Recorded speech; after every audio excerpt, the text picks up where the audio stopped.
चाहे HD देवेगौड़ा साहब हो, चाहे IK गुजराल साहब हो, चाहे वाजपेयी साहब हो, चाहे डॉक्टर मनमोहन सिंह साहब हो, आप जिस भी वजीर आजम का नाम लो, जब कभी जम्मू कश्मीर में हालात खराब हुए, उनकी हमेशा कोशिश ये रही कि जम्मू कश्मीर में जमहूरियत, डेमोक्रेसी वो दोबारा कायम होनी चाहिए। ये पहली मर्तबा हमने देखा है कि मरकज में ऐसी हुकूमत आई है जो ये नहीं चाहती कि यहाँ पे जमहूरियत हो, जो ये नहीं चाहती कि यहाँ जम्मू कश्मीर के लोग जो है अपने वोट का इस्तेमाल करें, जम्मू कश्मीर के लोग जो है अपनी मर्जी से अपनी हुकूमत जो है वो कायम करें, और एक एक करके हर इदारे को जो है कमजोर किया जा रहा है। कल तक तो ये कहते थे कि पंचायतें हैं, अब जनवरी में पंचायतें भी खत्म होंगी। जो आपके लोग अर्बन लोकल बॉडीज, म्यूनसिपैलिटीज हैं, उनको भी एक एक करके खत्म किया हुआ है। जम्मू कश्मीर की असेंबली को खत्म हुए 2018 में खत्म हुआ, आज 23 साल खत्म हो रहा है, जमहूरियत कहीं नहीं। और फिर जैसे सदोत्रा साहब ने कहा, ये लोग दावा करते हैं डबल इंजन। अरे जनाब, डबल इंजन का की तब बात हो जब उस डबल इंजन का फायदा यहाँ के आवाम को पहुंचे।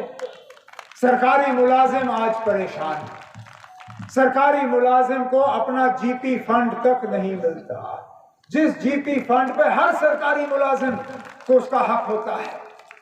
GP फंड अपनी जगह, डेली वेजर परेशान, वो डेली वेजर जिसको रेगुलराइज करने का तमाम फाइल तैयार करके रखा हुआ था 2014 से पहले, उसकी सर्वे कराई गई थी, नंबर तय हुआ था, डेली वेजर को रेगुलराइज करने का सारा तौर तरीका सब फिट। ऊपर वाले ने चाहा नहीं था उस वक्त 2014 में हमारी हुकूमत बनना, मामला वहीं रुका।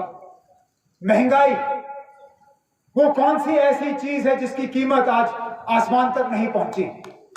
मुफ्त के चूल्हे बांटे इन्होंने, कहा कि अब घरों में लकड़ी नहीं जलाई जाएगी, चूल्हे बांटे गए, लेकिन हमारी बहनों को, माओं को यह बताना भूल गए कि चूल्हे के साथ आपको सिलेंडर भी खरीदना होगा, और हर महीने की सिलेंडर की कीमत जो है वो हम चढ़ाते रहेंगे जब तक कि वो सिलेंडर खरीदने के आप काबिल नहीं रहोगे।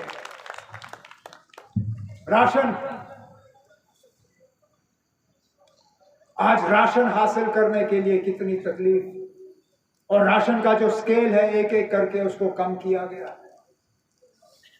हम वो लोग हैं जो 2014 के सैलाब के बाद पूरे जम्मू कश्मीर को 6 महीने मुकम्मल मुफ्त राशन का जो है हमने ऐलान किया था, इस बात के बावजूद कि हर इलाके में पानी नहीं चढ़ा था। लेकिन हम जानते थे कि उस सैलाब का नुकसान बेशक पानी से ना हुआ हो, लेकिन हालात बिगड़ गए थे, और हम चाहते थे कि लोगों को ज्यादा तकलीफ ना हो, तो मुफ्त में हमने 6 महीने जो है यहां राशन का ऐलान किया था। बिजली का निजाम, दावा करते थे ये लोग कि हम बिजली फराहम करेंगे, लेकिन आज बिजली कहीं नजर नहीं आती। मीटर लगाने में ये लोग पीछे नहीं रहे, हर घर तक ये पहुंचे सर्वे कराने के लिए, कहीं मीटर, कहीं स्मार्ट मीटर, कहीं डिजिटल मीटर। मीटर तो लगे लेकिन बिजली कहीं नहीं। पानी की किल्लत हर जगह, पानी का रेट जो है वो तो चढ़ता गया, लेकिन पानी कहीं नहीं। अस्पताल में डॉक्टर नहीं, अस्पताल में दवाई नहीं, स्कूल में मास्टर नहीं, मास्टरानी नहीं, नौजवान हमारे बेरोजगार, रोजगार के साधन कहीं नजर नहीं आते। ये कहा गया था उस वक्त कि नौजवानों के रोजगार में अगर रुकावट है तो वो दफा 370 आईन का 370 हटने के बाद यहां रोजगार का रोजगार ही होगा। दफा 370 हटते हुए अब 4.5 साल हो गए। मैं मजबूर होता हूं पूछने पे कि वो रोजगार के ऑर्डर गए कहां? कहां है वो रोजगार के ऑर्डर जो हमारे नौजवानों को मिलने थे? आज पुलिस में कम से कम 6,500 पोस्ट खाली है। सरकार का कोई महकमा नहीं है जहां पोस्टें खाली नहीं है। फौज में आज भर्ती नहीं हो रही है, सेंट्रल फोर्सेस में आज भर्ती नहीं हो रही है, कहीं पे भी आज मुलाजमत का कैंप नहीं लग रहा है। तो आखिरकार अगर ये डबल इंजन है तो ये डबल इंजन, इसका फायदा किसको पहुंचा? क्योंकि यहाँ के लोगों को तो उसका फायदा नहीं पहुंचा। अगर यहाँ के लोगों को उसका फायदा पहुंचा होता तो शायद ही यहाँ पे कोई कुर्सी भरी होती, लोग अपनी जगह मुतमईन होते, लोग आज एमपी साहब के प्रोग्राम में होते, लोग आज वो क्या कहते हैं ग्राम सभा के प्रोग्राम में होते।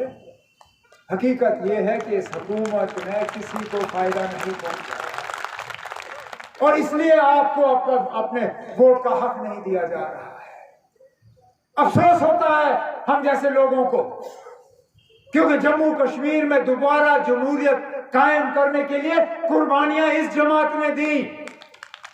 1996 में 1996 जब कोई इलेक्शन लड़ने के लिए तैयार नहीं था, तब ये जमात सामने आई। नेशनल कॉन्फ्रेंस ने कहा कि हम इलेक्शन लड़ेंगे।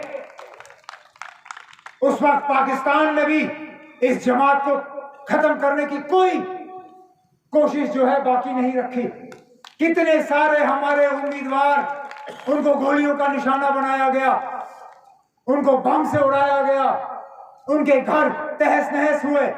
मेरे साथी जो यहाँ स्टेज पे बैठे हैं, चाहे वो सागर साहब हो, मियां अल्ताफ साहब हो, अजय सदोत्रा साहब हो, हमारे एजाज जान साहब के वालिद साहब हो, इन पे कितने हमले हुए 1996 और 96 के बाद, सिर्फ इस वजह कि हमने यहाँ जम्मू कश्मीर में दोबारा जमहूरियत कायम की। इसलिए अफसोस होता है ये देखते हुए कि आज भी इतने साल बाद हमें जमहूरियत के लिए जिद्दोजहद और लड़ाई करनी पड़ती है। हमें अपना हक मांगना पड़ता है, जिस हक के लिए बाकी रियासतों में उनको जिद्दोजहद करने की जरूरत नहीं पड़ती। अपने वक्त पे इलेक्शन होते हैं। पिछले दिनों आपने देखा होगा तेलंगाना में अपने वक्त पे, मध्य प्रदेश अपने वक्त पे, छत्तीसगढ़ अपने वक्त पे, राजस्थान अपने वक्त पे। कल वोट दुनिया भर से उन्होंने मशीनें लाई।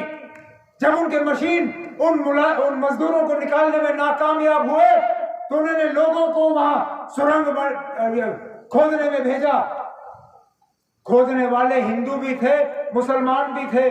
जो सबसे पहले अंदर गया वो मुसलमान था और जिनको बचाने के लिए गए उनमें से किसी ने ये नहीं कहा जनाब आप मुसलमान हो, हम आपके हाथों बचना नहीं चाहते, हम इंतजार करेंगे जब तक हमें कोई हिंदू नहीं बचाने आता। यही इस मुल्क की खासियत है, यही इस मुल्क की ताकत है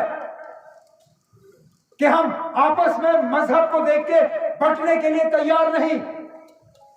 हालांकि बराबर कोशिश की जाती है, हमें लड़वाने की कोशिश की जाती है, हमें अलग करने की कोशिश की जाती है। यहां जब सीटों का नक्शा दोबारा ये खींचा गया डिलिमिटेशन के तहत, समझ में नहीं आया क्या सोच के किया इन्होंने। सुंदरबनी नौशहरा एक कॉन्स्टिट्यूएंसी थी, कालाकोट एक। अगर अलग करना था तो सुंदरबनी के लोगों ने कहा था कि हमें अलग सीट दे दीजिए। अलग सीट उनको देना नहीं था। नौशहरा से सुंदरबनी काट के कालाकोट के साथ जोड़ा, ठीक है, वो भी आपने कर लिया। अब जब पार्लियामेंट की सीट पे बात आई तो ये इलाका काट के अनंतनाग के साथ डाला। उसमें भी सुंदरबनी कालाकोट को एक जम्मू के साथ रखा। नौशहरा और रजौरी का जो बाकी ऊपर का इलाका है पुंछ के साथ, वो अनंतनाग के साथ डाला। अब कोई मुझे समझाए ना इसके पीछे वजह क्या समझ के किया, क्या सोच के किया, समझ में नहीं आता। लेकिन इतना मैं आपसे जरूर कहूंगा, जो होता है अच्छे के लिए होता है। आपका जम्मू का एमपी आपको दिखता नहीं था, जम्मू का एमपी आपसे वोट लेता था, फिर आपके काम नहीं होते थे। लेकिन इस बार मैं आपको यकीन से कहता हूं, नेशनल कॉन्फ्रेंस का उम्मीदवार यहां से वो होगा जो नौशहरा में भी दिखेगा, जो रजौरी में भी दिखेगा, जो पुंछ में भी दिखेगा, जो अनंतनाग में दिखेगा, जो कुलगाम में दिखेगा, जो वच्ची में दिखेगा। बेहतरीन से बेहतरीन उम्मीदवार नेशनल कॉन्फ्रेंस की तरफ से हम आपके सामने पेश करेंगे, ताकि इस बार जब आप एमपी को वोट दोगे तो नेशनल कॉन्फ्रेंस के एमपी को वोट देके आप यहां से कामयाब करके भेजोगे, ताकि सही माने में आपकी नुमाइंदगी होगी, सही मायने में आपके जज्बातों की तर्जुमानी होगी, सही मानों में आपके हकूक के लिए लड़ा जाएगा और आपकी आवाज जो है वो बुलंद की जाएगी वहां पे। मैंने बहुत सुना था अपने मेजबान सुरेंद्र चौधरी साहब के बारे में। मैंने सुना था कि बड़े मेहनती हैं, बड़ा काम करने वाले हैं, लोगों के साथ इनका तालमेल बराबर का रहता है, अपने इलाके को बहुत संभाल के रखा हुआ है। लेकिन सुनने में और देखने में बड़ा फर्क होता है। सुना मैंने बहुत था, लेकिन जितना सुना था शायद कम था। आज आंखों सामने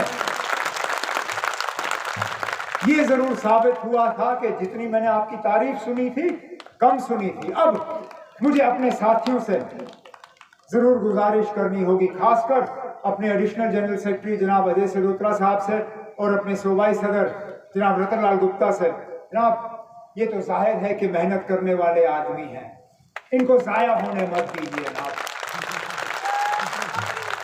ये नेशनल कॉन्फ्रेंस के लिए बदकिस्मती होगी अगर हम सिर्फ इनको नौशेरा तक ही बांधे रखें।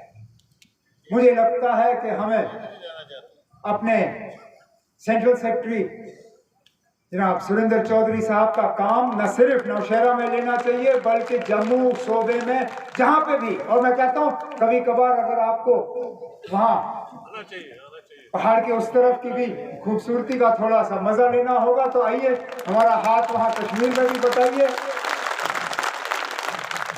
आपने यहाँ पे हमें अपनी मेहमान नवाजी का फायदा दिया। अगली बार जब नासिर का प्रोग्राम होगा कुलगाम में, कुपवारा में, आप आइए और इनके जलसे से खिताब करिए।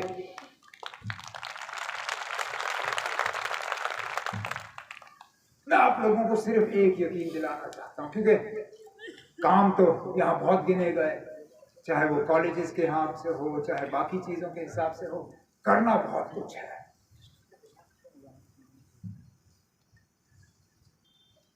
पिछली हुकूमत में हमने आपको तहसीलें दी, ब्लॉक दिए, नियाबत दिए, लेकिन एक कमी जरूर रह गई थी, वो डिस्ट्रिक्ट की कमी रह गई थी।